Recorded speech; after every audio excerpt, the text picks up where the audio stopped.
It's BB and Dealey, we know you have been waiting, so here's another podcast about movies, burn after watching. Welcome to the Burn After Watching podcast. I'm Borderland, and today we are joined by Dan, our recurrent co-host at this point, and today we are continuing our Carnaval of Garbage. We are the lucky one that gets to see all the bad film, apparently. We'll see what happened with that. But today we're going to be talking about Trap from M. Night Shyamalan? I never know how. Shyamalan. From M. Night Shyamalan. And we're also going to talk about Hold, the 2021 film, and Knock at the Cabin in 2023, I think. Mm-hmm. Yeah. Oh, yeah. Back to back. Look at that. But before we get started, subscribe. Find us on Instagram, Apple Podcasts, Spotify Podcasts, every podcast, YouTube as well. If you want to see us and listen to us, just hit myself in the head. If you want to see us and listen to us at the same time, you can follow us on YouTube. And I think that's it. Subscribe, like, comment. Let's get into it. I'm sure there's going to be quite a lot to talk about. It's a lot of stuff. Yes. All right. Let's start with Hold, which is the 2021. I've actually stopped watching Shyamalan film for a while. I think I remember when I was a teenager when The Happening was coming out. Me and my friend were really excited. We saw the trailer. We went the first week it came out to the theater. We were like so pumped. And I don't even remember why we were so pumped, because I don't remember watching when I was young. I think I was probably too young when Signs? Actually, I remember watching Sign. Signs was terrifying. That video camera shot of like the alien at the birthday party scarred me for life. Oh God, yeah, it's terrifying. Like, because you see like there's also, I don't know if it's the same clip, but there's one where it's like the hallway or like this like alleyway, and then it like looks over at you, and then it's done. It was very, very scary. Dude, so scary. And I guess I was young enough that like I didn't realize that the dialogue were kind of like bad, and like there's a bunch of like weird stuff that really makes no sense. But I remember watching that. Yeah. So I remember watching that, being terrified. I didn't see The Village. I remember hearing about The Village, people saying that it was scary. I was like, I'm not watching this. There's no way. Yeah, that's the one where it's like, I think the trailer is like this. They're all wearing like red cloaks or something. Like, I didn't see that one either, because I'm also like a scaredy cat. So I was like, no chance, man. No chance. No chance. I didn't see Lady in the Water. I think I saw After Hurt, maybe, because it was like a big blockbuster back then. Yeah. But except for that, I've probably seen or rewatched The Happening like 4 times. I've seen it quite a bunch. There's also Unbreakable with Bruce Willis. I haven't seen that.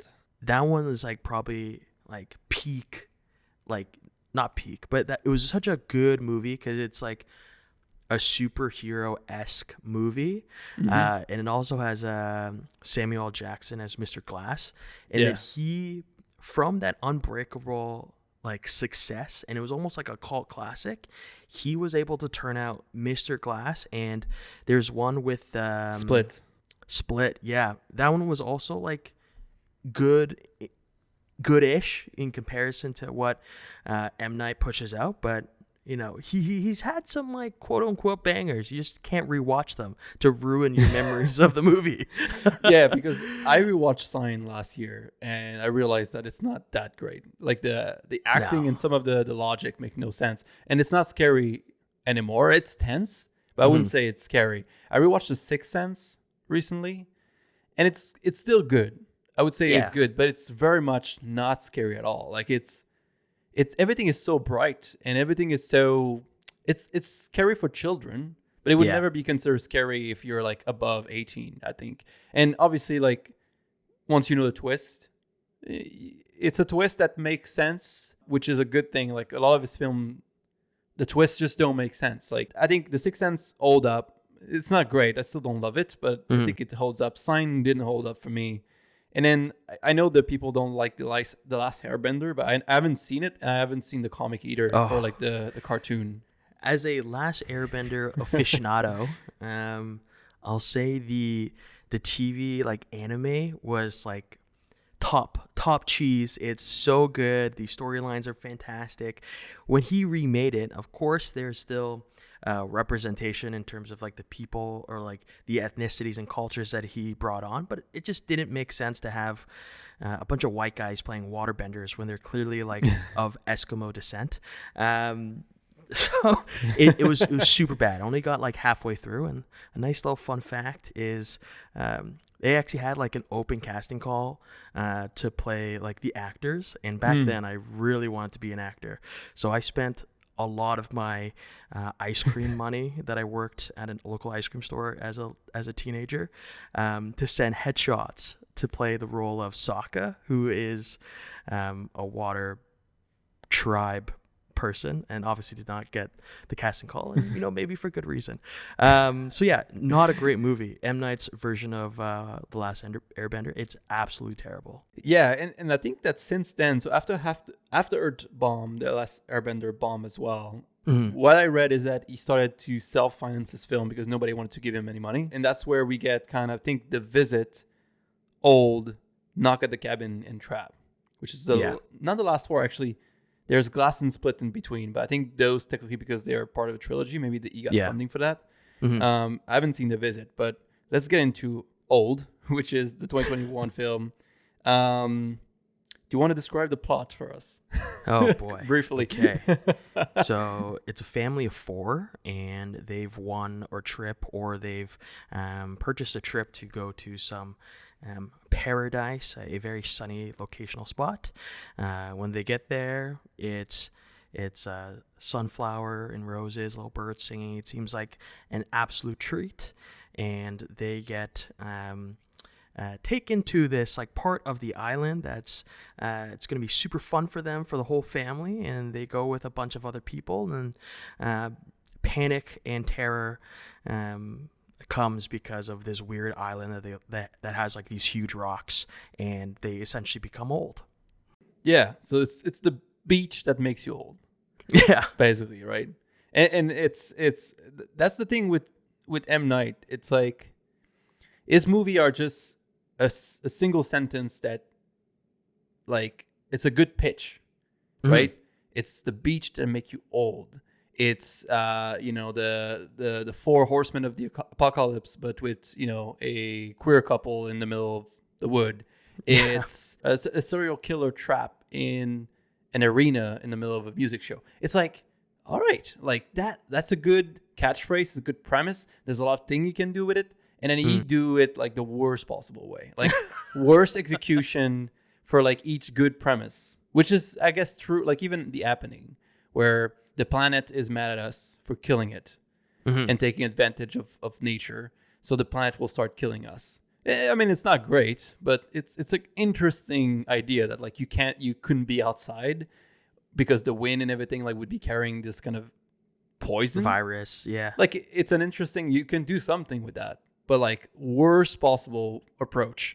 Basically, I feel like M. Night should just stick with pitching these one-liners and then get everyone else to execute. Yeah, because like there are elements to his movies that are really good, but my guess is that he has to execute them or he can't be in them, because he's in every single movie as like a little cameo. Yeah, that's bad too. I mean, his directing is pretty sloppy, or like it really depends. It's so funny because I know people say like he's one of those directors that it's either great or terrible. I would say it's more like good and terrible.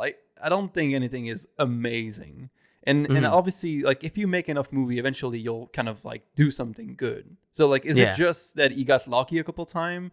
And also, when he was working with bigger studio, which all the big film that people say like, oh, but this was good, those were with bigger studio, that there was people giving him notes. There was like, now he's self-funding his film. So like nobody's above him for like how the film is made. So nobody's telling him like, maybe that's not a good idea, right? Yeah, I think that's probably the problem. Like now he's too free, and like the dialogue in Old, it's probably the acting is terrible, and it's not terrible in the sense that all the actors in all his film have done good performance before. It feels like it's him asking them to to act a very specific way, like they've never talked to someone before. It's this weird like, oh, really? Wow. I can't believe, like, it's this weird, excited, but like weirdly inappropriate kind of like tone and energy for each conversation. It's really odd. It's like you know the movie like The Room. The Room is like a cult classic, and it's like, oh, hi, Mark. It's very much you can tell that they're acting. It's not like actors pretending, and you see like, oh, this is normal dialogue. This is like them reading it for the first time, and it's like they read like the exclamation point, or they read the ellipses. You know, it seems. What's the favorite one that you liked? It's like, my name's Jarin. I'm a nurse. I'm Jarin. I'm a nurse. I'm Jarin. Like, yeah, I mean, the performance sucks, and it has to be him because it's all his films are like this, and he doesn't use the same actor all the time. So it has to be him asking them to be like that, which it makes sense now who's saying yes to those movies. Like Josh Harnett is trying to come back. So he would have probably said yes to anybody giving him a leading role. Right. But like after Oppenheimer going to this, it's kind of like, you know what you're signing up for, but it's probably like the opportunity is better than nothing, I guess. I assume it's also like stupid amounts of cash. I don't know. It's small indie project though. He doesn't have a studio backing him. Like all those movies cost like 20 million, 15 million. Like yes. I mean, they're all cheaply made. Like they don't look amazing either. So, like Old is one location almost the entirety of the time. So it's probably cheap. Yeah. They did build that wall though for Beach. But to come back to dialogue, like in Old, it seems like everyone always say their name and what they do for work. It's kind of like how people talk. Hey, I'm Darren. I'm a cop. Hey, I'm this person. That's what I do. Hey, I'm Jarin. I'm a nurse. It's like who? And the kid going around in their game is to ask people what they do for work, just because it's gonna become convenient later. Yeah, that was it's so like my brother remembers every single job and every single name. I was like, they're obviously calling it out. There's so many points in the movie that they call little things out, like on the drive to the paradise. The mom's like singing a song, and it's the son wants to be older or something, and the mom goes I can't wait to hear you sing when you're older. And then there's all these like little moments of like, when you're older, you're going to enjoy more, or something's going to be different. And it's just all so coincidental. Like these are like the little tidbits that you have to like hold on to because they're going to circle back. Yeah, I mean, I guess there's nothing wrong with like dropping hints, but like you don't have to have someone say 4 times what their name and profession is. Like after one time, it should be enough. And I almost feel like their dad was speaking like a AI. Like he was like, you know that you have 36% chance of dying if you do this thing, and those are the probability, and I like math, and those are the probability for this happening, and I know this. Literally, like it's just like he read the page, like exactly how it was written, and this was written exactly like a Google search result would be written. Just silly. Yeah, it was. I think his actual thing is like, my name's Guy. I'm an actuary, and he deals with rates based on risk profile. So he does this for a living. And the whole thing of like, when they find, I'm just gonna go into it, but when they find the rappers, I forgot what the rapper's name, mid-size sedan. So when he finds this girl and she like comes back and he's like older, Guy drops like the statistics. It's like, you know, the statistics of her like decaying at this rate is like blah blah blah blah. I'm like we get it. You like math. But it makes still, and like people, it's almost like we want to make sure that the person watching the film know that this person is a nurse, or that this person is good with statistic. But it's like, oh, like the wife fall on the floor in the restaurant. She's having like like epilepsy attack, and like it's like, hey everyone, I'm Jarin. I'm a nurse. It's like, this is not the right time to like be. and the mother too. At some point, she's like, I work in a museum, so you can trust me. It's like she said that to someone. It's like, but like, how does that even make sense? Like, is it just that, hey, you can trust me, but like we also want to drop hint that she works in a museum, and I don't even know why. Like the nurse, I guess we get it now. You can help people, and the statistic guy like really doesn't change anything that you knew and didn't know that he was a statistic guy. And the museum, I think it's because of the bone. Like at some point she makes like, oh, like the bones, they would never look like this after this amount of time. That doesn't make any sense because she worked in a museum with bones. I guess that's almost the only reason why we need to know that. But it's not like at the museum she's getting like a decaying body, and it's like you just gotta wait 10 days, and then all the meat will fall off, like all the flesh will fall off, and now you got a good body to display. Like it makes no sense. And even the what was it, like there's like the doctor, but like I really hated how they had so many gaps of like, how can a body decay so fast, or how can his wife like age so quickly, or how did all these people start aging? But like him having gray hair, he might be a little older, let's say he's in his 50s, he only decayed like mentally. He didn't actually decay physically. No, like he should be maybe 10 years older, because he's got like a super young wife. I'm gonna assume he's in his midlife crisis and he got like a second wife or something. He did not decay as fast as he should have. No, I mean the logic of the film doesn't make sense. It's the beach make you old, but like however it's convenient. Obviously, like we can't really expect him to at least be consistent. Like there's at some point they say something like 24 hours look like it should be about 20 years, and then like okay, it means we have like 12 hours left or whatever. Like they kind of drop some numbers, but like I don't think you can. Yeah. I didn't even try to say like, wait, does that even make sense with what already happened? Because like I knew the answer would be no.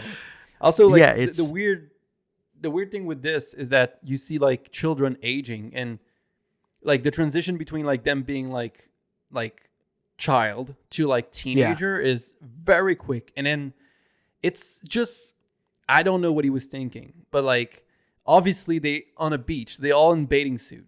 And the number of like weirdly long shot on people's butt that like were just children, like five minutes ago in the film, they were children, but now they teenager. Yeah. And then also like there's two children that becomes teenager and then immediately have sex. Dude. Like, like within an hour of like real time, they go from being 9 to 13, have sex, have a baby. And like they are in their early 20s, I guess, like within 10 minutes of the film or something. Yeah. So like I wrote down mentally they're 6 years old, Trent and Cara. That's the thing, right? They're still mentally young. Yeah. Then they bone. And then they show like the adults are talking and saying like, why are kids aging so much faster? Or like Jaren, he's just like, well, they're teenagers. I'm a nurse. They need to they're teenagers, they need to eat, and then after they bone they're just eating like pasta in the bags to like feed themselves. And the mom's like, where are the kids? And they're like, Mom, we're over here. And she's just 6, and now she's 13, and now maybe 16 or 18, and she's pregnant. And you're like, what the fuck is happening?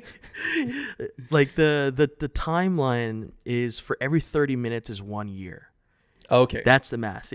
But that's the thing, right? Technically, they are still mentally 6. They just have the body of a 13-year-old, which like how would, I mean, obviously it doesn't make any sense. Like, like why would they even have sex? And then she has the baby, and then within like 1 second, the baby die. And then it's so funny because the baby die, and then I think it's a psychologist or the therapist that is like take care of the black woman. She take care of the baby. She turned around, she come back, she's like, it's dead. And then you don't even see Jaren, you just hear him in the background. He died from attention. He died from lack of attention. You say something like the baby died from lack of attention because gosh. I guess she was not looking at him for like 5 minutes or like 1 minute, and that represents half a year. So now he just died. Yeah, Jaren, there's this funny bit right after like the baby dies. I wrote down, Jaren knows everything. So he talks about like how he figures out the theory of like what's happening. So he's talking about like the rock, and the rock protects us or something. And then during that shot where they show the rock, they slide people's faces in. and he's just like talking about everything. It just like the cut was just so bad, and he's just like, this is everything. I'm a nurse, so I know everything. I know more than the math guy. So it's just so silly. There's so many things that happens off screen too, like the dog die, and then someone's just like something else is happening, and you hear in the background the dog has died. And then someone else is like, but he was alive 2 seconds ago. Really? Like, it's just, oh yeah, Jaren, man. When it's so funny, at some point he's like, I have a plan. If you can, we just need to swim about 100 pull length around this thing. 100 pull length into, and if we get there, we should be fine. And you can trust me, I used to be on the swim team. And, of course. And I'm a nurse. And then he just go and just never come back. And he just fucking die in the ocean.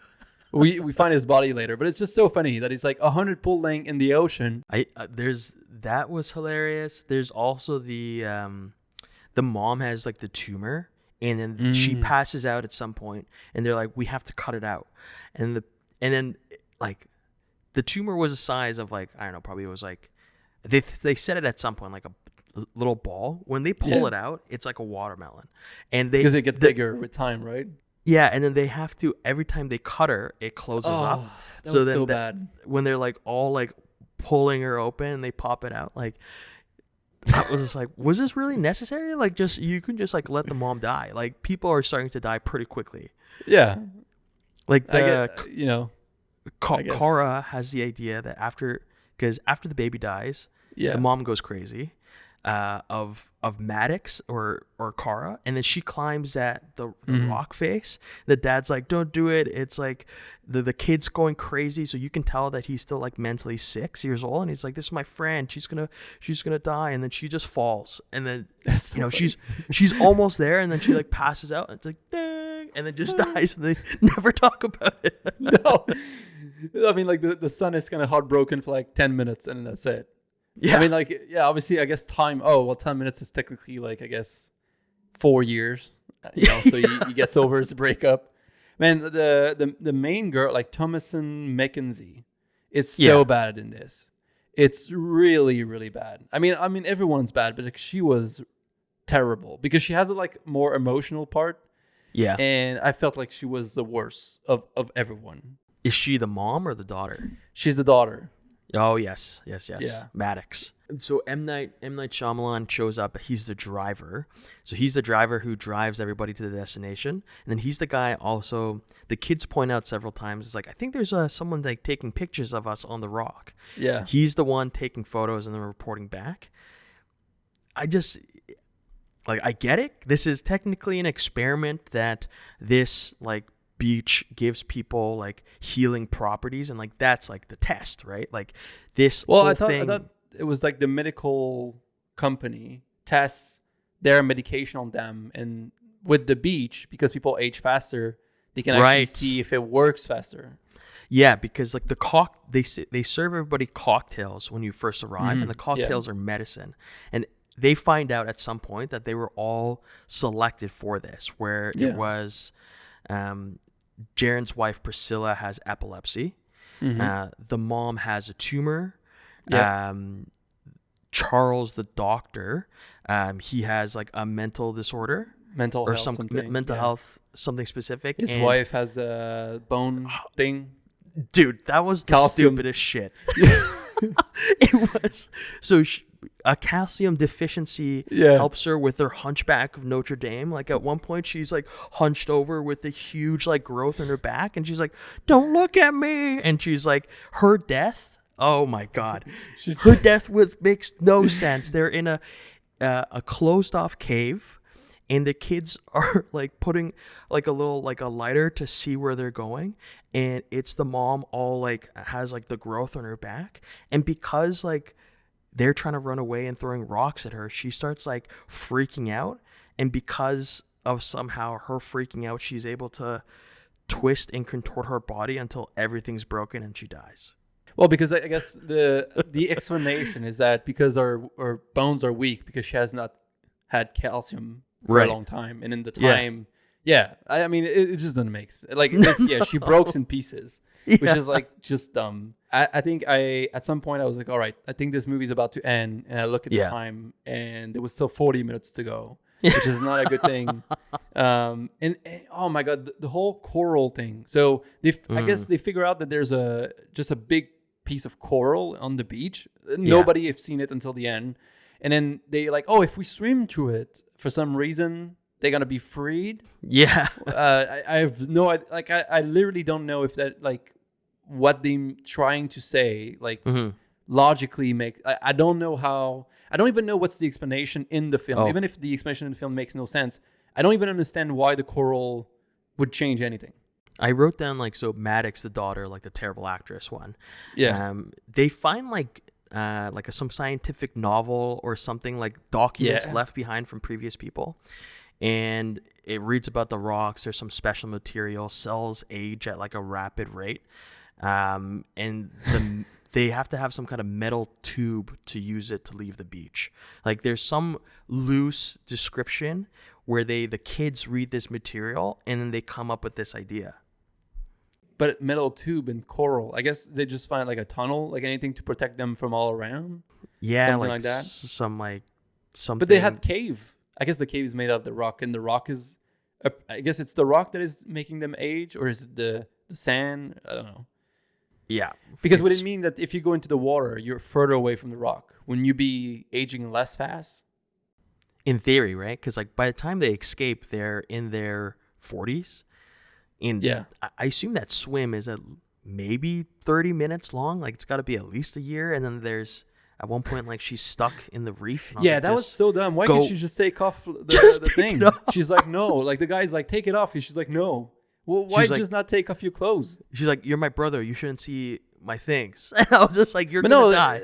She was still wearing clothes. Yeah, that makes no sense. And I guess it's not even a twist, like the end. Like, oh, this was all a medical thing. Like, it's not. It's just part of the story. It's not really a twist. No. But it was just so whatever. I would say, though, this is a so bad it's good kind of film. So at least it is. And it is not shot like direct, like technically it's not terrible. Like it's not great. Like the shots and the cinematography, it's not consistent. It's not great, but it's serviceable. And I would say that if you're, if you're with people, and like you'll have a good laugh. It's gonna be fun. It's just so dumb. It's fun, which is better than like, just a boring film that just is bad but also boring, so you can't even have fun. If you're looking for like a good drinking game, like you can probably create a drinking game around Old where every time someone introduces themselves as well as their occupation, like it's going to be a great night. Get through 20 minutes. There's one scene where they ask like 10 people in a row and like we go through all of them, the two child just running on the beach and just asking everyone, what do you do? What do you do? And what do you do? Awesome. Thank you. We're going to go play now. Creative kids. That's a 1 out of 5 for me. Yeah, I think I gave it a 1.5 out of 5. Oh, okay. Generous. Yeah. Okay. Let's go into Knock at the Cabin. Yeah. So this one is basically you have two men and their adopted daughter at a cottage. And then Dave Bautista. Is that Dave Bautista, yeah. Shows up and dude, so creepy when he shows up and starts talking to the daughter, because I didn't read anything about the film, so I was like don't go there. Like it's super it's super creepy. I thought is he gonna like kidnap her? Is it like one of those like weird serial killer like disgusting film? But no, so like he's like pretty friendly. Then goes into the cabin where all three of them are staying, and Dave Bautista is joined with basically Ron Weasley. And then two, I don't remember their name. There's a black woman and there's a young woman as well. Redmond, who's Ron Weasley. Yeah. Leonard, who's Dave Bautista. Yeah. Adriana, I forgot which one she is. And then that's there's Abby. She's the young one. Yes. There you go. And then there's the main characters are Andrew and Eric. Yeah. Okay. Yeah. And basically they say they show up and they say to this couple with their daughter, the world is coming to an end. You guys need to decide. You have to pick someone within the three of you, and you have to make a decision as a group and kill that person. And we can't make the decision for you. You guys all have to agree, and you guys have to kill them. And the longer you wait, the more like tragedy will happen. Yeah. And then like basically they have a TV in this cottage, and then from time to time you see like, oh, there's a tsunami now, there's a earthquake, and there's a bunch of things happening, and which is supposed to be like, this is the reason, like this is the proof that it's true. But it's presented as a dilemma where, are those four people coming to the cabin, crazy cult people that have a shared delusion, and none of this is true, or they are actually kind of the four horsemen of the apocalypse, which is kind of like the whole metaphor. And this is based on a book, so this is all like, and it's funny because I went, it's a very short book, and I read it, and it's funny, like the film is pretty much staying true to the book until the end, and I want to talk about that. But I guess overall, how did you feel about this one? Good elements. I like the storyline. Like the Four Horsemen stuff is pretty played out at this point, but they did it with like a twist. You know, it was a little like, instead of like the Four Horsemen bringing all these terrible things to the world, it's technically the onus is on the couple. Like they're the ones who are responsible for any of these, like the water, the ones like the plague. They all represent different things. So I thought it was much better than old, if I was to compare performance apples to apples. wise. Normal performance. I thought it was like good. Yeah. Like, except the daughter. Yeah, but she's like a child, so like you give her a pass. But like the dads, Andrew and Eric, I thought they did really well. Bautista was good. Ron Weasley, I liked him. Bautista, he was great. He's also like a massive human being, and him wearing the tiny glasses made him look super funny. But he's a huge man. Ron Weasley was probably the worst of like the Four Horsemen. He just was like a belligerent drunk who was just like angry at the world. It worked. It worked because that's how they connected. Like Andrew the lawyer, he's like, the reason why I think this is a scam is because you're the one who like assaulted me, and I got like all this PTSD, and like now I have a gun because of like you made me scared of the world.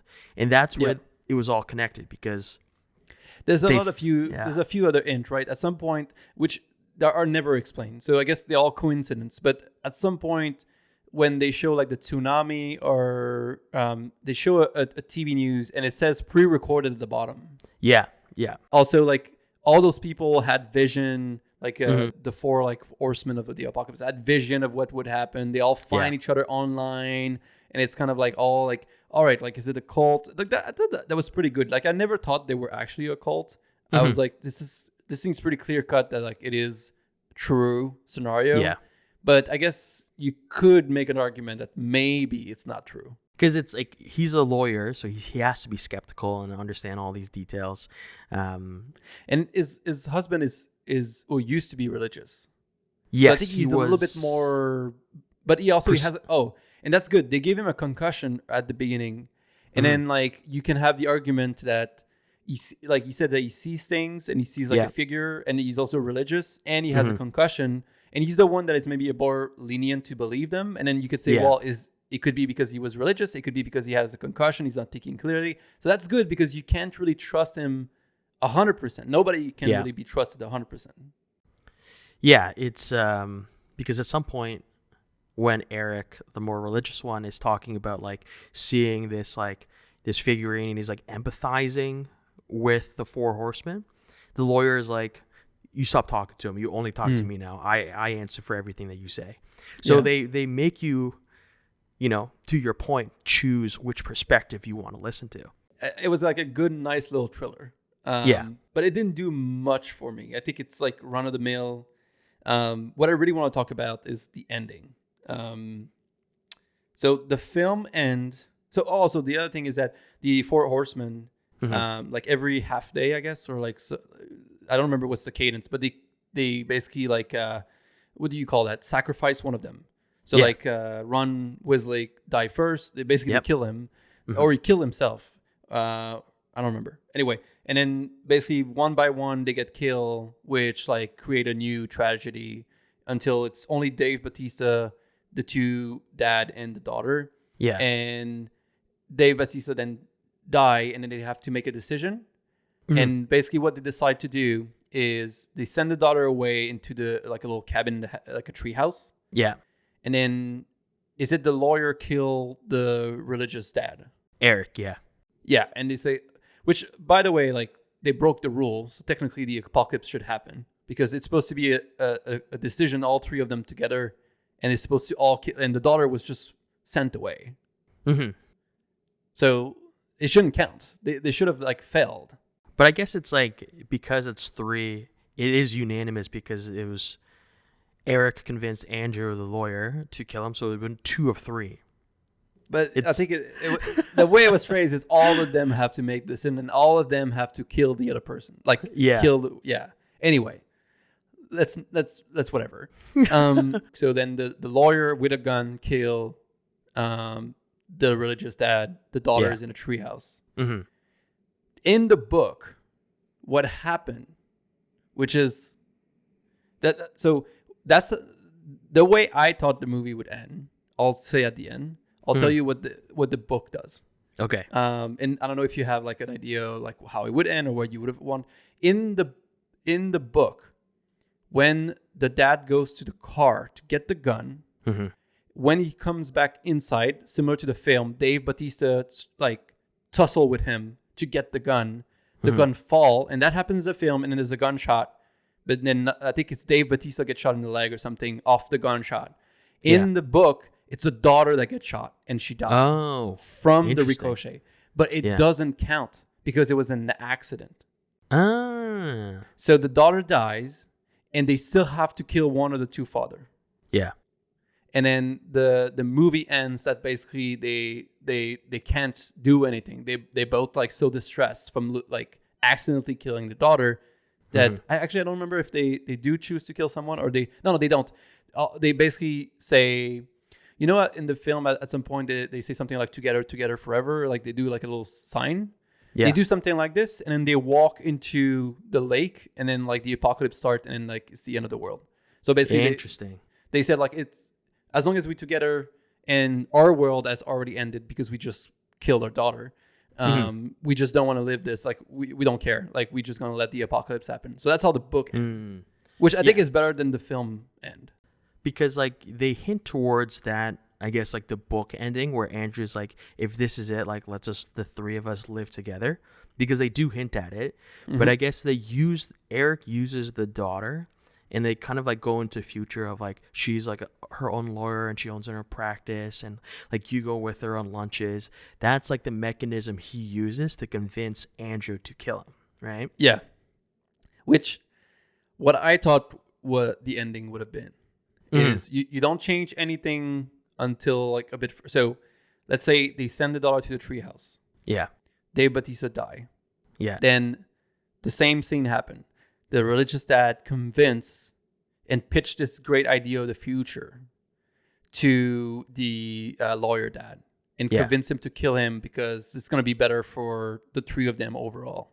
And then the dad goes back to the treehouse and his daughter kill herself. Ooh. Because she saw everyone die. So she's understanding the concept. There was like knives around and everything around. Yeah. And she gets sent to the treehouse, and she make the decision to kill herself, which is like obviously like maybe a bit extreme for like a young like 8-7-year-old to do that. But I think like she would have seen enough and understand the struggle of everyone to like maybe be able to like sacrifice herself in a way. Right. And now the dad has lost her and his husband. Yeah. And he actually have to live because they actually fulfill the prophecy. The prophecy. So the end of the world doesn't happen. To me, like that would have been fucking awesome.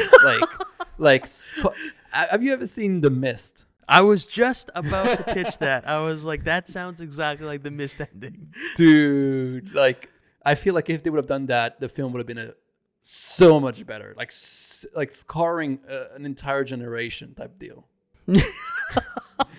I would have been like, fuck, no fucking way. Because that would have been good. Or even if it was, I thought what you're going to say is like, let's say the daughter unalives herself and obviously they just killed Eric, that he would almost be in like such a state where he's like, this is now my apocalypse. I want the rest of the world to suffer as well. I guess, yeah, it depends on if you believe that killing one of them dying, either the dad or the daughter, does fulfill the prophecy or not. And you could have leave it ambiguous where like, you don't tell us if it will happen or not, and you leave it open-ended. That way it's a bit like, you left linger in this, like, we don't even know if he can, maybe he kill himself, maybe he has to live on with all of this, or maybe the apocalypse ends, so it doesn't really matter.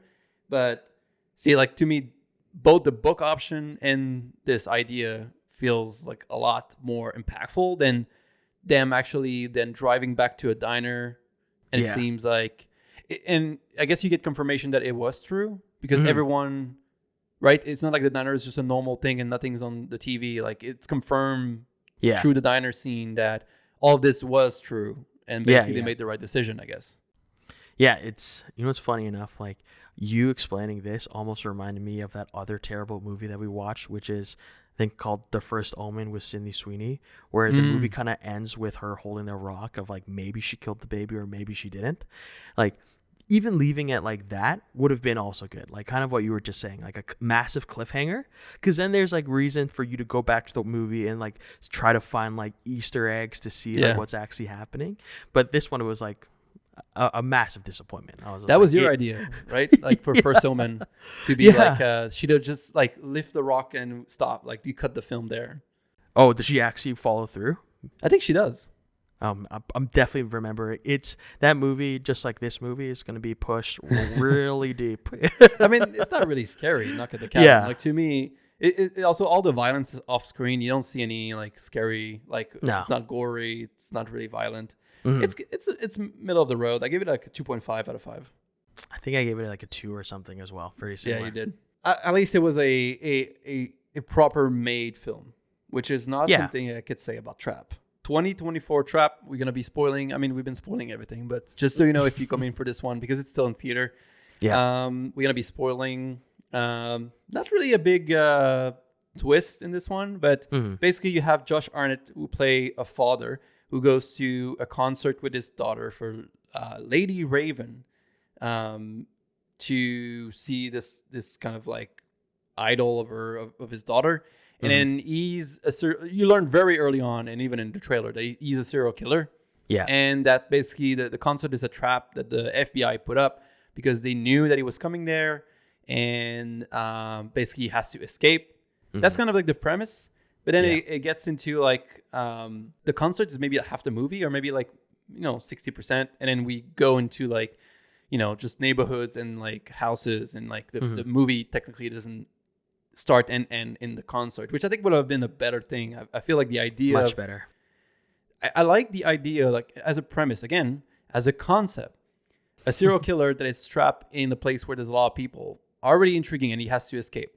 But also he has his daughter, because a lot of time he would have been able to escape very easily. But now, how does he convince his daughter without, making her feel weird or like making her worry to like, oh, we should go into this back room, or we should go check what's on the roof. Like, he doesn't have as many options. He can't just like do whatever he wants. He has to convince his daughter or make something that feels okay for his daughter, so she doesn't ask any question as well. Yeah. One thing to note is that M. Night Shyamalan, his daughter is a singer, and she plays Lady Raven, who's basically the one doing the concert, and all the music of the movie is made by his daughter. And he even said in an interview that the entire movie, and I want to quote, this entire movie is solely to give his singer daughter her very own concert film. Woof. So he made this film to showcase his daughter's music. And it shows, man. Like, oh, dude. So many scenes is not even filmed well, by the way. Like, it feels like he just put a camera in the crowd and not move it even once, and just like film an entire like fake concert. Sometime she sing a song and nothing happened in the story. You'll have Josh Harnett dancing, his daughter kind of losing his mind for 5 minutes straight. And like there will be little thing like him looking around. Oh, like the cops are arresting someone there, or the cops are looking at this person there. But like nothing valuable in the story. It's purely you sitting there listening to a song, and it happens maybe 5 or 6 times easily. Yeah. It happens several times. It's almost like it's a sense of you're trapped. Technically, you've paid your own good money to go to this movie theater, and now you're listening to a concert you didn't pay for. So that's like the only thing I can maybe think of for the logic of you just sitting there and just like listening to garbage.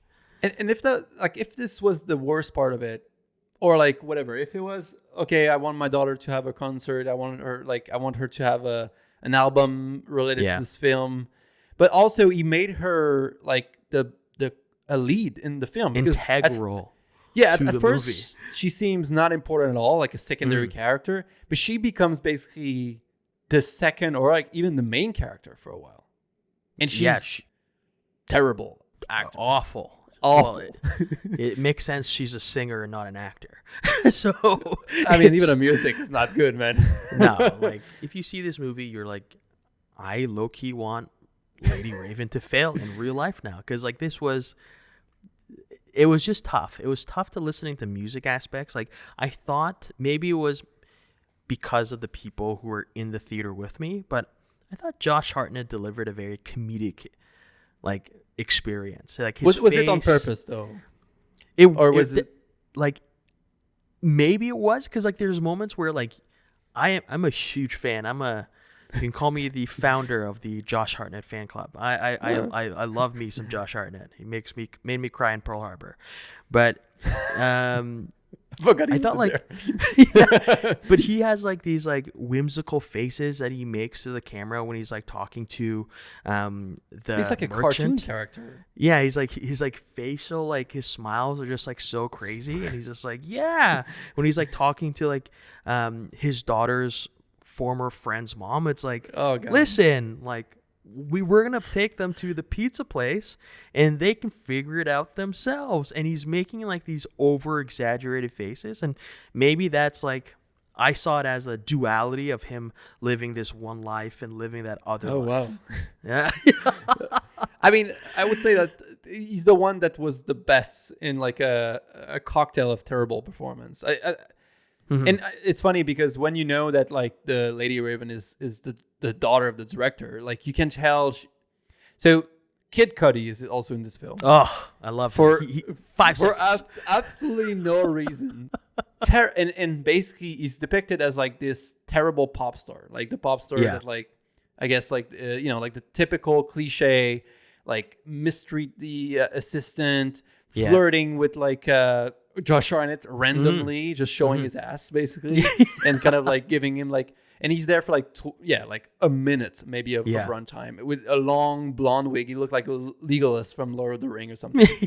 And I'm convinced the only purpose that he has, why he was in this film, or like whoever it was, this role, is that they wanted to make, and Lady Raven is super kind to the assistant. Someone fall and she helps them like stick up, and she has an inhaler, and she's like, oh my God, the pop star has, a health problem, and she helps people, and she's so kind. He's trying to like show you like, look at this terrible pop star, and look at Lady Raven, my daughter, wink, wink, how kind she is. Don't you want to root for her and buy her CD? I thought for a second they were going to make us watch/listen to Lady Raven singing with Kid Cudi, so then that can be a part of an actual album. Like they're trying to sell her and use this as a platform for her career. But I'm sure even it's like true, man. At some point in her concert, she's like, let's clap for Parker or something, and then the rapper comes out of the floor, and that's Russ. where Josh Hartnett's like, oh, maybe we should go under here and then see what's happening in the background and the costumes and stuff.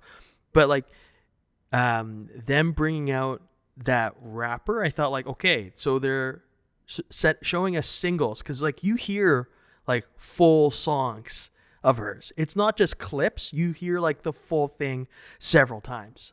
Yeah, and that rapper is Russ. Is also a real rapper, and they have an entire album, and Russ is on the album, and Kid Cudi is on the album. Like, this is like what you just pitched is real. They made an album called Lady Raven, and all the tracks are there.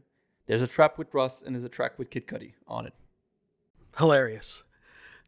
This is ridiculous. This is literally this movie exists. This movie is an ad for an album. Like with Kid Cudi, I thought like there's gonna be a moment where, so Kid Cudi is shown like when he shows his like bum to Josh Harnett, there's like an out that he's gonna somehow go with Kid Cudi because someone said like the only people who don't get checked by the police officers, and for everyone listening, there's like the FBI, the entire police force is there to like trap the people who are inside.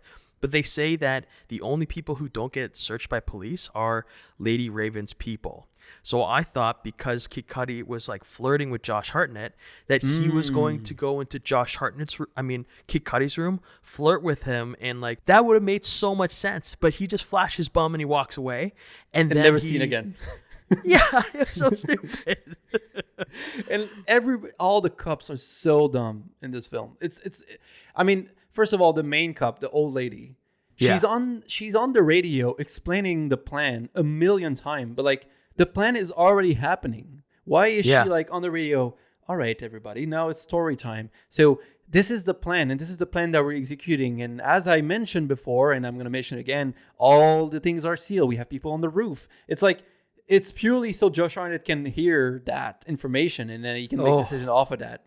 And it's why would someone selling a T-shirt be made aware of the entirety of the plan? Why would you do that as a FBI? Why would you make sure that everyone knew the plan? There's so many gaps because like just like when the old lady was talking, she's like, you know, our culprit is probably going to feel like very different ways, and they're going to do everything they can to like escape. And they talk about they're probably going to think of how do I cause the most havoc? I'm probably going to pull the fire alarm because he's about to pull it. Yeah. The FBI leading person says it and he walks away.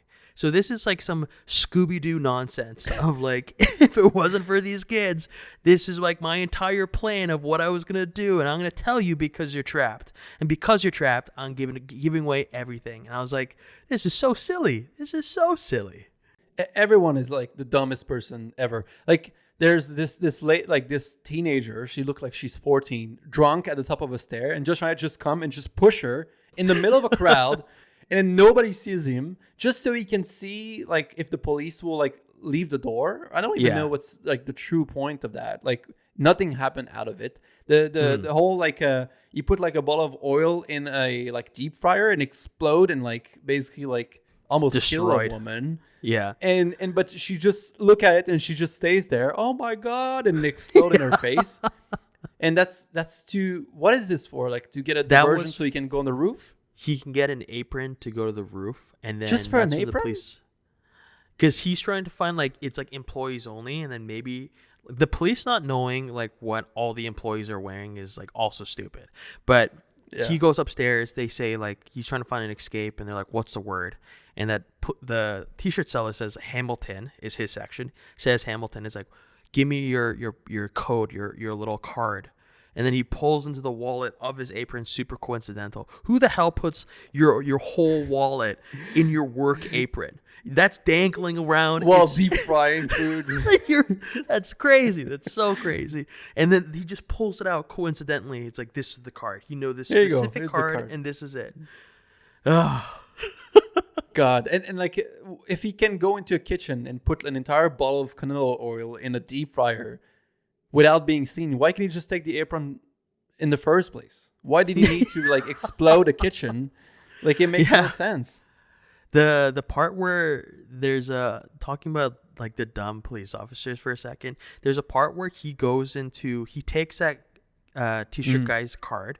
He goes into the middle of a SWAT team meeting, and he's just there like eating like a donut or whatever, and then he just puts on like, I'm an employee, and people are like, this guy is an employee. He knows where the sugar is. He just how did he know where the sugar is? He's like, it must be in here, and he's like, do you want some donuts as well? Like, I'm a totally normal employee that is involved in the SWAT team's investigation and discussion. Why would he let them in?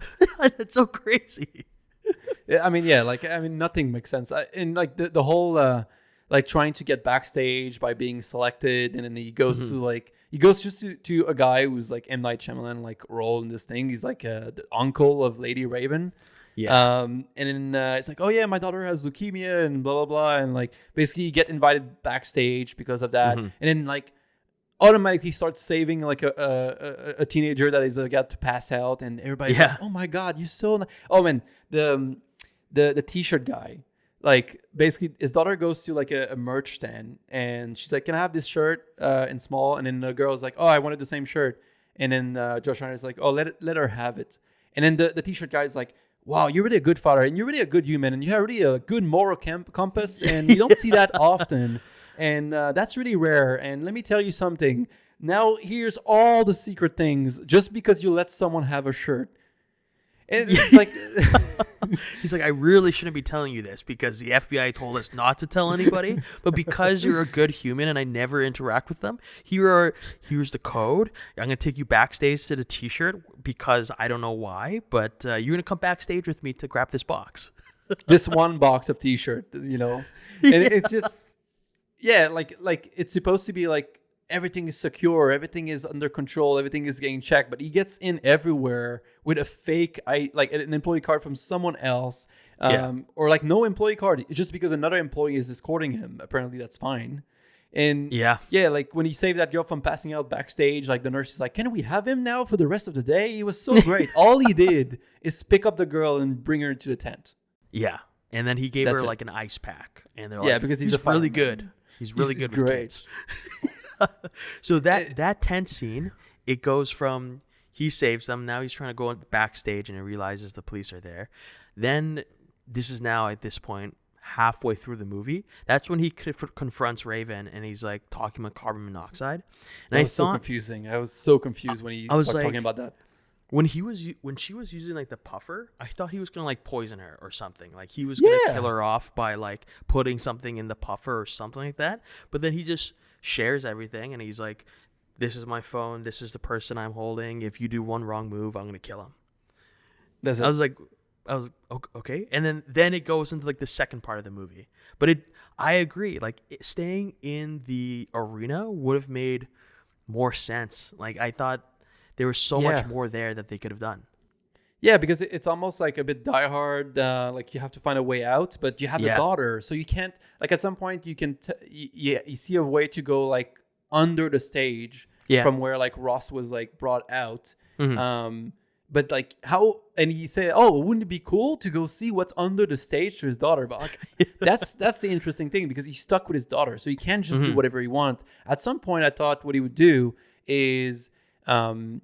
Drop his daughter with the family of the friend. Just be like, you know what, you girls need to like make up. So I want you guys to like stay together for the concert and tell the mom like bring her back home once the concert is done. I have to go do something, or like she can't have me here, or she's never gonna make up because she's always have a way out. Something like that. And then like the daughter is trapped. And then he's trapped, so now it's like a trapception, you know. It's like the daughter have to escape the friend group that she doesn't like, and he has to escape exactly. So it would have been cool because he has a lot of like issues. Like he can't just do the normal escape. He has to like think about like his daughter too, which is cool. One thing we didn't mention is that randomly at the beginning, and it's very poorly explained, you see like an old woman, and like Josh Harnett look at her, and it's like we assume she's not there, and then it only come back at the very end so conveniently, but it's shown like 2 or 3 times top, never explained, and like so poorly used overall. But like that's something that we need to know for the end. I was gonna say, like, I thought for a second when he saw like the old woman in the beginning that because they made it almost seem like the FBI agent, like the leader, was like this replacement, or she was there as like a figure for him to remember. I thought the FBI agent was his mom. Interesting. See, I thought for a second that the twist of the film would have been that the kid from The Sixth Sense was Josh Harnett, and because you see dead people, and you see his mother, and because of everything that happened to him when he was young with Bruce Willis, he grew up to become a serial killer with like mental health issues.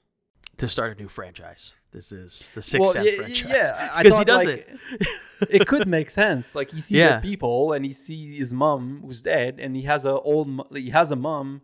He has a single mother, right, without a dad. At the beginning, so like I was like, is this the kid from The Sixth Sense grow up become a serial killer, and he see dead people? So like we can't trust who's real anymore. Like I was like, is it going there? I mean, even then. The issues is that regardless how good the idea would have been, even if he would have done all those things that we mentioned, the concert aspect, like that's the only reason he wanted to do this was for the concert. And you can tell because the story become Lady Raven now is kidnapped or like asked to take Josh Harnett out of the stadium and his daughter, basically saying like, if you don't help us, I'm gonna kill this guy that I have, in a basement somewhere. I'm just gonna poison him. So take us out. So she agreed, and then she basically tried to she got invited to his house by saying like to his daughter, hey, it would be nice if we go see your room or anything. Yeah. So then the limo bring them to their house, and then of course, because we're here for like music, she play a song on the piano after dinner. Like they have dinner, it's uncomfortable. She's really bad. Like she would have been killed so fast in real life. She's just spilling facts. She randomly brought up the butcher, which is the name of the serial killer, like so many times in front of him and his family. Yeah. And she's like, let's play a song now. And then she play a song on the piano and the entire song. Yeah. God, man.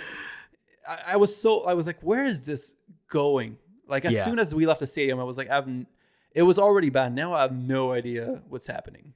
The second, so she steals, when she's playing piano, she steals his daughter's phone, right? Yeah. So then she goes to the bathroom, and like they're pounding, like, don't blah blah, like let me open, take my phone, blah blah blah. So his phone, when his phone, it was like he's holding his phone, and it's just like it's locked. He has to put in like 2-finger password or whatever, but his phone's unlocked because for whatever reason she takes it, and his phone's open. She talks to the person, but what I thought would happen was that, because Josh Hartnett's living 2 lives and he's pounding on the door and you hear things like crashing and breaking, I thought he killed his family. Me too. Same thing. And then they're just upstairs. And then he takes her to the garage and he's like, you're right. But wait. Because Lady Raven live stream in the bathroom to get help. She has 2 phones. She has the dad phone, she has the daughter's phone, and she has her own phone. For some reason, she automatically log on Instagram. Like she didn't even need to put a password. Apparently, the dad was already logged into her Instagram. She started a live stream and started saying, "Does anybody live next to a statue with a blue door, house next door?" And then, like within 1 minute of live streaming, someone is like, "Yeah, I live right next to that." And she's like, "Call the police." Instead of just calling the police in the first place, she was already like on the phone. Why live streaming? Like, and it doesn't come back at all. It makes 0 sense. Why would you take that chance of like live streaming to your fan? I'm looking for a murderer. Hey, all my 13-year-old fans, please let me know if you know this house. Yeah, you know who's really good at geoguessing? Teenagers of a teenage star. But even when she's talking to like the guy who's in like the basement, and she's like, do you know where you are? Can you give me any historical landmarks? And he's like, I don't know. I was blindfolded. So he was blindfolded. And somehow he's like, well, in the rear view of the car, because he took off my blindfold after we arrived at the house because he wanted me to see everything. Yeah. I saw that there was a blue door, and I saw that there was a lion statue that was broken. But I saw this and I was blindfolded, and somehow it makes sense. Why would a serial killer take a house that is so recognizable with a blue door, right? Like he has access. Basically, the reason why he has access to all those houses is because he's a fireman, and houses that fail, like fire inspection, apparently just sit empty forever, and you just get access to those. And basically, like the big twist, I guess, is that his wife figure out that he was maybe the butcher because she thought maybe he was cheating on her, and then she saw him lie to her neighbor for not going to a party. And she was like, that's weird. You lie very easily. It seems like you were just so good at it. And I thought maybe you're a serial killer. So she followed him to like one of those houses, and then she planted the concert ticket. I thought the twist was going to be the wife was the butcher.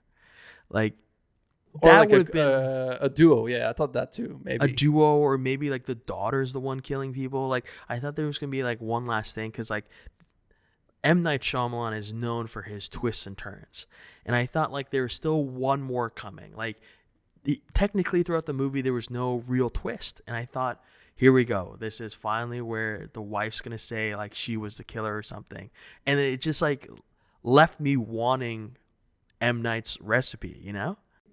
Yeah, like I thought maybe she like they were killing together, and he almost got caught, or they mentioned that he was caught on camera, and you see the wife looking at it, and I was like, oh, maybe they were killing together, and then he was getting a bit too, he was seen, so now she's framing him so she can continue killing, because he basically got exposed, right? And it's just a way for her to like remain anonymous, something like that. But it becomes a weird. Josh Harnett, I mean, there's a bunch of weird scenes also. For some reason, oh yeah, that's so dumb. So when Lady Raven is taken into the car of Josh Harnett, because he's like, we're going to go to one of my house now, and I'm going to kill you, because after the whole bathroom incident, she start like talking to him like she was his mother. And he's like, oh, the FBI agent told you that like I might have mommy issues. And he's like, you're being a bad boy. You're being like blah, blah, blah. You can be better than this. And then it starts working on him, like as if her just talking as if she was his mother is like getting him like work up. And all of this is like basically worthless, because he didn't lock the car, and she's not handcuffed. She just walked out of the car. Oh, so silly. And then even like when they're driving to the next destination, because he's like, I'm gonna do one more, then I'm gonna unalive myself.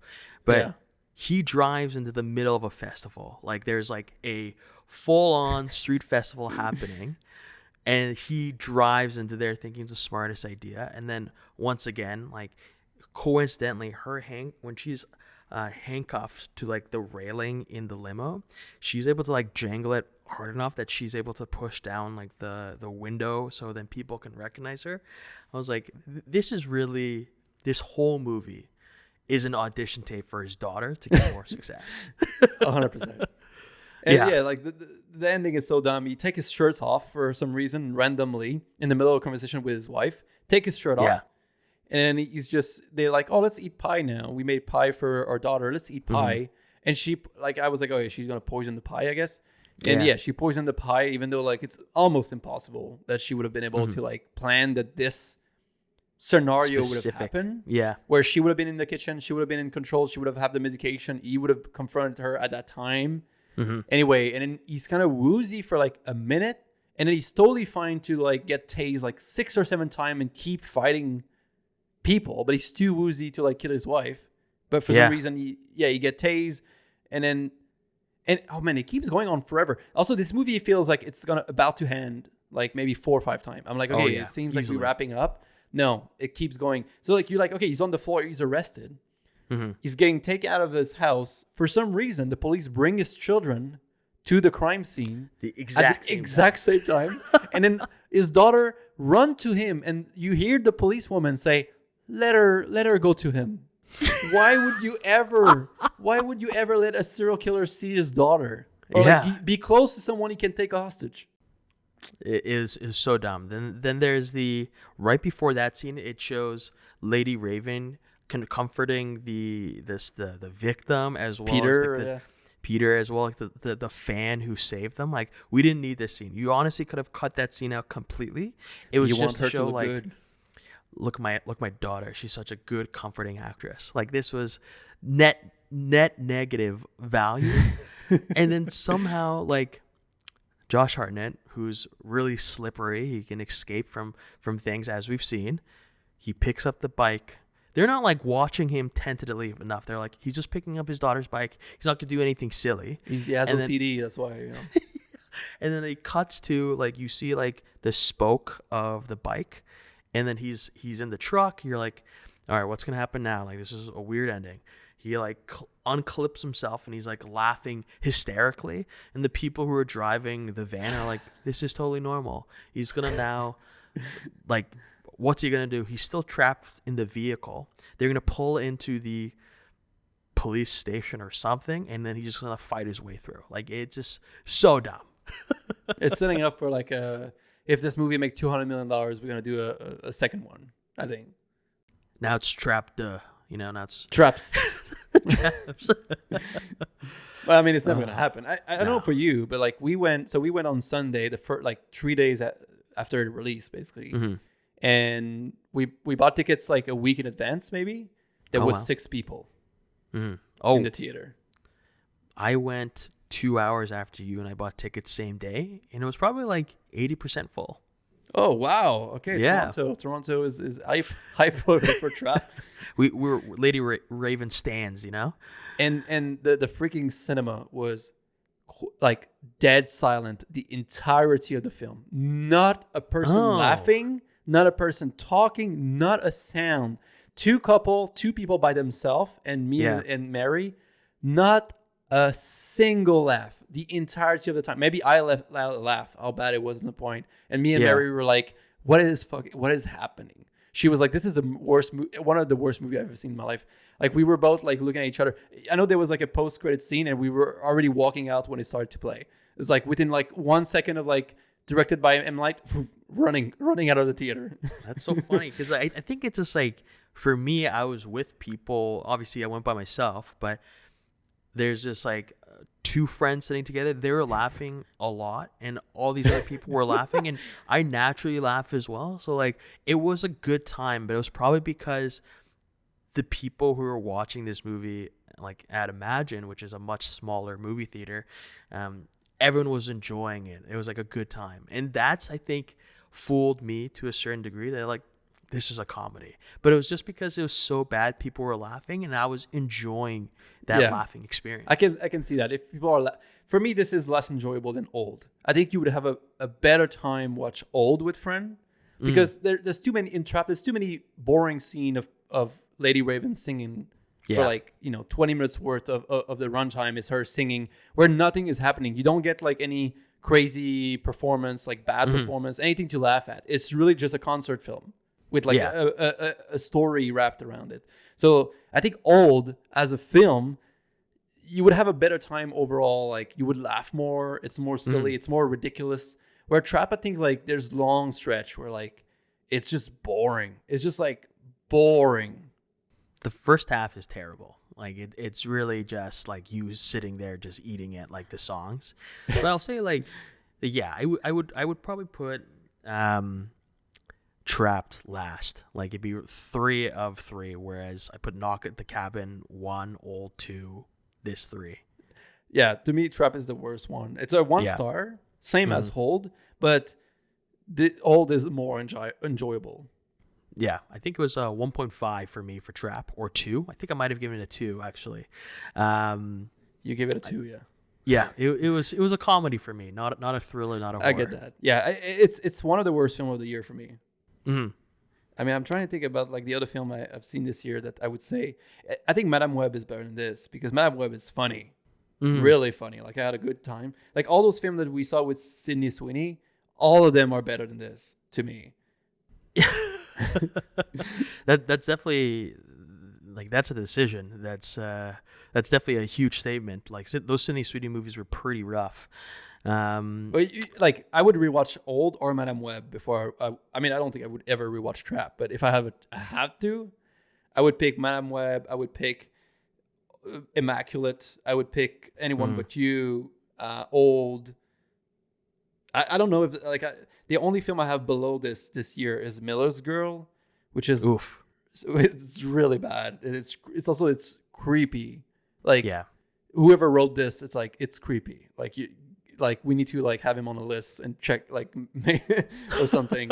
And then there's the J-Lo documentary that is like This Is Me Now. You watched it?